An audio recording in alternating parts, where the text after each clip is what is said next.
पिछले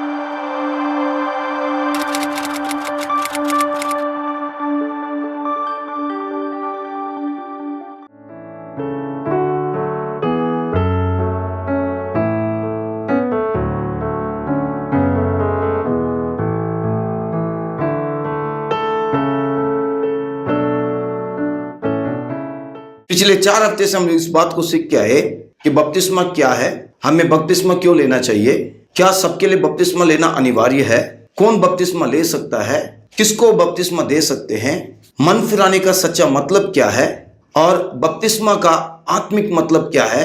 आज हम देखने जा रहे हैं कि हमें बपतिस्मा कैसे लेना चाहिए। मसीह समुदाय में अलग अलग कलीसियाओं में, अलग अलग संस्थाओं में अलग अलग तरीके से बपतिस्मा देते हैं। खास तौर से 3 तरह से बपतिस्मा दी जाती है। उसको कहते हैं, एक अफ्यूशन, दूसरा एस्पर्शन और तीसरा इमर्शन। ये 3 तरीका है जो इन दिनों में कलीसियाओं में इस्तेमाल किया जा रहा है। ये जो अफ्यूशन कहते हैं उसका मतलब है सिर के ऊपर पानी को उंडेला जाना, और ये एस्पर्शन जो कहते हैं सिर के ऊपर पानी को छिड़कना, और जो इमर्शन हम जो कहते हैं वो है पानी के अंदर पूरी तरह से डुबाना। जब हम बाइबल को देखते हैं, बाइबल में एक ही तरह के बपतिस्मा को हम देखते हैं, वो है पानी में डूबकर बपतिस्मा लेना। ये जो बपतिस्मा जो शब्द है वो यूनानी भाषा में से निकाला गया है। यूनानी भाषा में बैप्टिजो कहते हैं। वो बैप्टिजो जो शब्द है उससे अंग्रेजी शब्द बैप्टिज्म आया है, और इसका मतलब है किसी चीज को पूरी तरह से डुबा देना, पूरी तरह से डुबा देना। तो हम बाइबल में देखते हैं कि जब कभी भी कहीं पे भी बपतिस्मा हुआ है, हम सबसे पहले देखते हैं कि यूहन्ना बपतिस्मा देना शुरू किया था। जब बपतिस्मा यूहन्ना देना शुरू किया, मत्ती उसके 3 अध्याय में हम देखते हैं कि यरदन की नदी में वो लोगों को बपतिस्मा देता था और पानी में डुबा के। और जब यीशु मसीह ने बपतिस्मा लिया तो हम देखते हैं यीशु मसीह भी पानी में डूब के बपतिस्मा लिया। हम देखते हैं कि वो पानी से बाहर आया। जब पानी के अंदर डूबते हैं तभी हम पानी से बाहर आते हैं। तो हम देखते हैं कि बाइबल में जहां पर भी बपतिस्मा हुआ है वो पानी में डूब कर हुआ है। हम कई वचनों को हम पढ़ सकते हैं। मत्ती रचित सुसमाचार उसका 3 अध्याय उसका 13 वचन, और यूहन्ना उसका 3 अध्याय 22 और 23 वचन को हम देखते हैं। वहां पे यीशु के चेले भी बपतिस्मा देते थे, यूहन्ना के चेले भी बपतिस्मा देते थे। पर कि जहां पे ज्यादा पानी था, जहां ज्यादा पानी था वहां पे उन लोग बपतिस्मा देते थे। प्रेरितों की किताब में एक और घटना को हम देखते हैं जहां फिलिपुस को पवित्र आत्मा इथियोपिया के एक खोजे के पास लेके जाता है जो यरूशलेम से अपनी जगह जा रहा था। वो एक मंत्री भी था, खजांची भी था, और वो यशायाह नबी की किताब को पढ़ रहा था। उसको समझ में नहीं आ रही थी। तो फिलिपुस पवित्र आत्मा के अगुवाई के द्वारा उसके पास गया और उस खोजे ने उसको अपने रथ में बिठाया, और फिलिपुस प्रभु के वचनों को उसको समझाते गया, यीशु को ग्रहण करने के बारे में, बपतिस्मा देने के बारे में, ये सारी बातें उसने समझाया। और जब वो सुन रहा था, जाते वक्त रास्ते में उनको पानी दिखाई दिया। तब वो खोजे कहने लगा कि यहाँ पे बहुत पानी है, तो मुझे बपतिस्मा लेने के लिए क्या रुकावट है। तो फिलिपुस कहता है कि यदि तू विश्वास करता है कि यीशु मसीह प्रभु है तो कोई बात नहीं। तो कहता मैं विश्वास करता हूँ यीशु ही प्रभु है, वही सचमुच में प्रभु है, और मैं उसको अपने दिल में ग्रहण करता हूं। तो वहीं पे उन्होंने रथ रोका। रथ रोक करके लिखा है कि वहां पे उन दोनों लोग पानी के अंदर गए और फिर उन लोग पानी से बाहर आए। पानी में डुबा के उनको बपतिस्मा दी गई। आजकल जो हम अलग अलग संस्थाओं में और कलीसियाओं में, खासतौर मेनली इन चर्चों में, हम जो देखते हैं कि छिड़काना या पानी को उंडेलना, ये जो तरीका है ये शुरू में नहीं था। ये शुरू में नहीं था। करीबन 10वीं सदी में ये जो अफ्यूशन जो कहते हैं, जो पानी को सिर में उंडेला जाता है, वो ये तरीका जो है ज्यादा प्रचलित होने लगा। और 12वीं 14वीं शताब्दी में हम देखते हैं ये छिड़कने का जो सिस्टम है वो सब जगह पर प्रचलित हो गया। जब उन लोग इस तरह के छिड़काव का बपतिस्मा शुरू किए हैं तो उन लोग धीरे धीरे बच्चों को भी देना शुरू कर दिए हैं। बाइबल में हम कहीं पे भी नहीं देखते हैं कि बच्चों को बपतिस्मा दिया गया है, क्योंकि हम पहले से ही हम बपतिस्मा के बारे में इस बात को सीखे हैं कि बपतिस्मा हर किसी के लिए नहीं है, उस व्यक्ति के लिए जिसने यीशु को ग्रहण किया है। मन फिराओ और बपतिस्मा लो। पतरस भी कहते पहले मन फिराओ फिर उसके बाद बपतिस्मा। और यूहन्ना बपतिस्मा देने वाला भी मन फिराओ का बपतिस्मा देता था। तो बच्चे जो है मन फिरा नहीं सकते, उनको इसके बारे में कुछ नहीं मालूम है, और उनको पाप के बारे में कुछ नहीं पता है, पवित्रता के बारे में नहीं पता है, प्रभु के लिए कैसे जीना उसके बारे में कुछ नहीं पता है। और कोई उसको उठा के ले जाते हैं और उनके लिए वो वायदा करते हैं। ऐसा नहीं है बपतिस्मा। बपतिस्मा हमारा परमेश्वर का संबंध है। जब एक व्यक्ति खुद इस बात को समझता है कि मैं पापी हूं, मेरे पापों के लिए प्रभु यीशु इस दुनिया में आया, वो मेरे लिए मारा गया, गाड़ा गया और जी उठा, और वो आज भी जीवित है, और प्रभु यीशु का लहू सारे पापों को धो के शुद्ध करता है, और मुझे प्रभु के सामने अपने आप को समर्पण करना है, अपने पापों के लिए पश्चाताप करना है, माफी मांगना है, प्रभु के साथ हमारा रिश्ता जोड़ना है।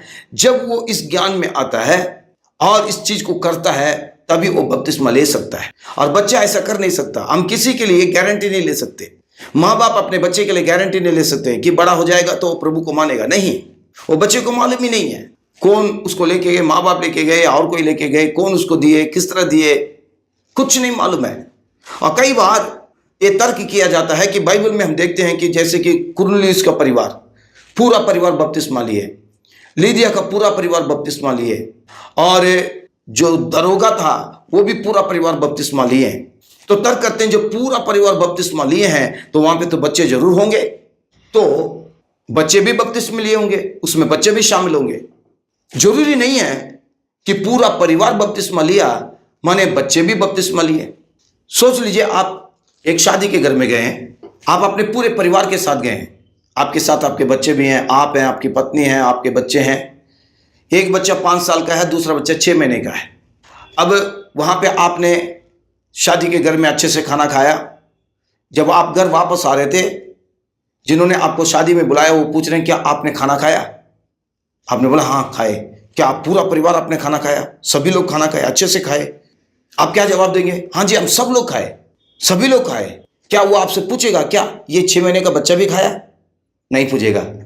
जब आप कहते हैं कि हमारा पूरा परिवार खाना खाया, तो क्या उसमें 6 महीने का बच्चा भी इंक्लूड है? नहीं है। ये समझ सकते हैं, ये 6 महीने का बच्चा खाना नहीं खा सकता। पूछने वाला भी समझता है, बोलने वाला भी समझता है। ये केवल मां का दूध पीता है, उसको हम दे नहीं सकते, देंगे तो बच्चा मर जाएगा, और बच्चा अभी एक खाना खाने लायक नहीं है। तो जब हम बाइबल में देखते हैं पूरा परिवार समेत पूरा परिवार ने बपतिस्मा लिया, इसका मतलब ये नहीं कि परिवार के बच्चे लोग भी बपतिस्मा लिए हैं। जो बपतिस्मा लेने के लिए एलिजिबल नहीं है, जो बपतिस्मा लेने के लिए अभी लायक नहीं है, उन लोग नहीं लिए, पर परिवार में जितने भी लोग लायक थे उन लोगों ने बपतिस्मा लिया। और दूसरी बात, अब जरूरी नहीं कि घर में सबके घर में बच्चे होंगे। अब सोच लीजिए मेरा घर, मेरा पूरा परिवार बपतिस्मा लिए, और मेरे परिवार में कौन है? मैं हूं, मेरी पत्नी और मेरे 2 बच्चे। अब मेरे दोनों बच्चे बड़े हैं, समझदार हैं, अब उनको मालूम है अच्छाई क्या है, बुराई क्या है। वो छोटे बच्चे नहीं है दोनों, मेरा बेटा भी बड़ा है, मेरी बेटी भी बड़ी है, और वो समझदार है। उनको मालूम है अच्छाई क्या है, बुराई क्या है, पाप क्या है, पवित्रता क्या है, यीशु को ग्रहण करना चाहिए नहीं करना चाहिए, उनको मालूम है, वो समझ सकते हैं। तो जब हमारा पूरा परिवार बपतिस्मा लिए तो परिवार में सभी लोग सियाने हैं, समझदार हैं, और इस बात को समझ सकते हैं। यहां पे कोई छोटा बच्चा है नहीं। इसलिए जो इस बात का तर्क करते हैं कि उनका पूरा परिवार बपतिस्मा लिए, उसमें बच्चे भी थे, तो हम किसी भी कारण हम ये नहीं कह सकते कि उनके घर में बच्चे भी लिए या उनके घर में बच्चे सचमुच में थे। तो ये बात अच्छे से हम समझे। बाइबल केवल जो सियाने लोग हैं, जो अडल्ट हैं, उनके लिए ही बपतिस्मा बताता है। और बाइबल में हम देखते हैं जिन जिन का बपतिस्मा हुआ है वो लोग सियाने थे, उम्र में बड़े थे, समझदार थे, वो समझ सकते थे कि सही क्या है, गलत क्या है, पाप क्या है, पवित्रता क्या है, और यीशु की कुर्बानी के बारे में समझ सकते थे। इसलिए बच्चों को हम किसी भी हालत में बपतिस्मा नहीं दे सकते। और दूसरी बात, ये छिड़क कर देना और सिर में थोड़ा सा पानी उंडेलना, ये सही तरीका नहीं है। सही तरीका पानी में डूब के बपतिस्मा लेना है, क्योंकि इसके आत्मिक मतलब को भी हम इस बात को समझे थे। मसीह के साथ मरना, मसीह के साथ गाड़ा जाना और जी उठना। तो बपतिस्मा एक प्रतीक है कि हम बपतिस्मा के द्वारा उस पानी में जब डूबते हैं तो मसीह के साथ हम गाड़े जाते हैं, और जब पानी से बाहर आते हैं तो एक नया जन्म को दिखाता है, एक प्रतीक है वो। बपतिस्मा का एक आत्मिक महत्व है, और उस महत्व के अनुसार हमें करनी चाहिए, तभी उसकी गरिमा रहेगी, नहीं तो उसकी गरिमा नहीं होगी। जब गरिमा नहीं है तो फिर हम उसको महत्व नहीं देंगे।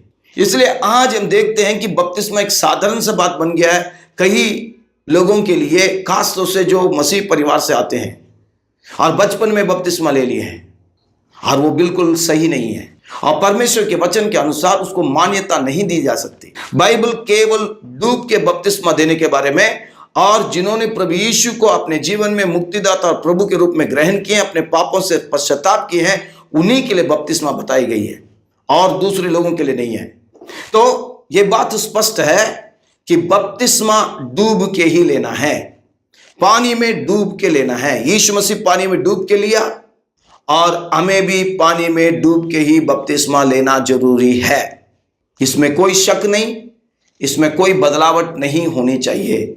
अगर हमने इस तरह बपतिस्मा नहीं लिया है तो हमें दोबारा अपने आप को प्रभु के हाथ में समर्पण करना है। बपतिस्मा एक ही बार है। कई लोग कहते हैं बपतिस्मा एक बार, हम 2 बार कैसे लेंगे?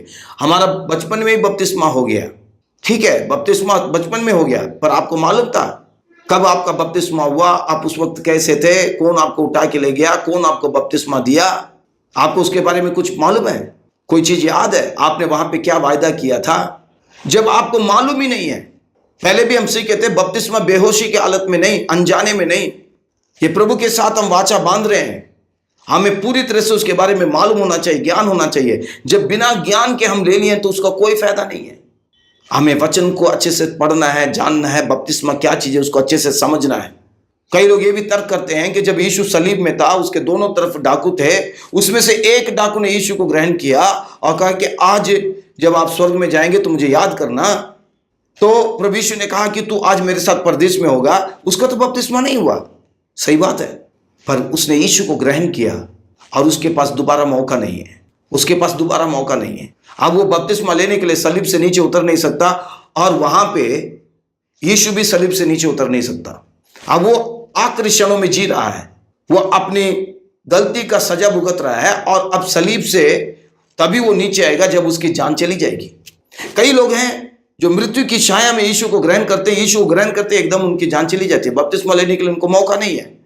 ऐसे लोगों के लिए प्रभु अनुग्रह करता है, पर जो लोग सचमुच में बपतिस्मा ले सकते हैं, उनके पास समय है, पर अनाकानी करते हैं, वो कभी भी बच नहीं सकते, क्योंकि वो परमेश्वर की आज्ञा का उल्लंघन कर रहे हैं, अपने मन को कठोर कर रहे हैं। वो दीन होना नहीं चाहते, नम्र होना नहीं चाहते। वो इसमें अड़े रहते हैं कि हमारा तो बपतिस्मा बचपन से हो गया है, हम दोबारा क्यों ले? अपने अहंकार में रहते हैं, अलीम नहीं होना चाहते। यीशु मसीह पाप नहीं किया, फिर भी वो बपतिस्मा लिया, उसने अपने आप को दीन किया, नम्र किया। जो लोग ऐसा दीन नम्र नहीं होना चाहते हैं, वो परमेश्वर के राज्य में कभी भी प्रवेश नहीं करेंगे। उनका और परमेश्वर का कोई संबंध नहीं है, क्योंकि वो अपनी बातों में अड़े हैं, वो प्रभु की बात को मानना नहीं चाहते। इसलिए हमें प्रभु के सामने अधीन होना है, नम्र होना है और प्रभु की बात को मानना है।